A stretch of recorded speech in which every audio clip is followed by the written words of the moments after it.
हमें अभी Avengers doomsday में कैप्टन अमेरिका की भूमिका को लेकर एक बड़ी रिपोर्ट मिली है।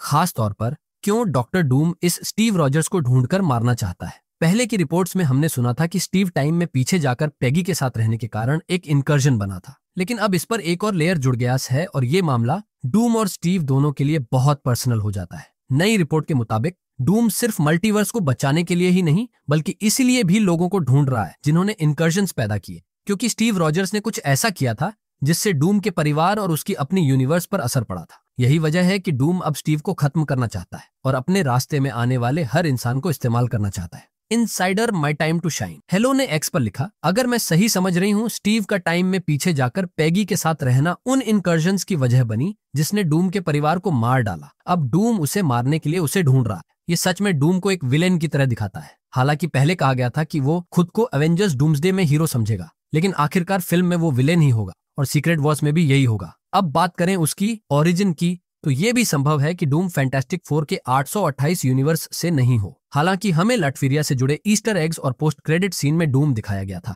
लेकिन शायद वो उस यूनिवर्स से नहीं हो। अगर होता तो उस यूनिवर्स का नाश होना पक्का था, जैसा पहले सोचा गया था कि गैलेक्टस दुनिया को निगल लेगा और फिर एक इनकर्शन से वो यूनिवर्स नष्ट हो जाएगा। इसी बीच रिपोर्ट कहती है कि डूम स्टीव और पैगी के घर अतीत में जाएगा। नए सेट फोटोज में पुराने जमाने की गाड़ियां और एक फार्म हाउस दिखा है जहां स्विंग्स और स्लाइड्स हैं, मतलब स्टीव और पैगी के बच्चे भी हो सकते हैं। ये देखना दिलचस्प होगा कि क्या स्टीव के बच्चों में सुपर सोल्जर सीरम की वजह से कोई शक्ति आई है या नहीं। लेकिन इससे डूम और भी खतरनाक लगेगा अगर वो सिर्फ स्टीव नहीं बल्कि उसके परिवार को भी निशाना बनाए। यही वजह हो सकती है कि स्टीव दोबारा लड़ाई में लौटे, इस बार सिर्फ दुनिया बचाने के लिए नहीं बल्कि अपने बच्चों के लिए भी। इससे कहानी में और गहराई आ जाएगी। रिपोर्ट आगे ये भी कहती है कि डूम अपनी चालाकियों से लोगों को मैनिपुलेट करेगा। वो अर्थ 616 पर आ सकता है और खुद को टोनी स्टार्क बताकर एवेंजर्स को स्टीव का पता लगाने के लिए कह सकता है। और क्योंकि वो बिल्कुल टोनी जैसा दिखता है, कई लोग उस पर आसानी से भरोसा कर लेंगे। लेकिन यहीं पर फैंटास्टिक फोर की एंट्री काम आएगी।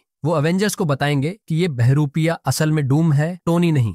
वॉन्ग और अमेरिका चावेज इस बात को और अच्छे से समझाएंगे, ये बताते हुए कि हर वेरिएंट अच्छा नहीं होता, इविल वेरिएंट्स भी होते हैं। और यही वो पॉइंट है जहां कहानी और मजबूत हो जाएगी।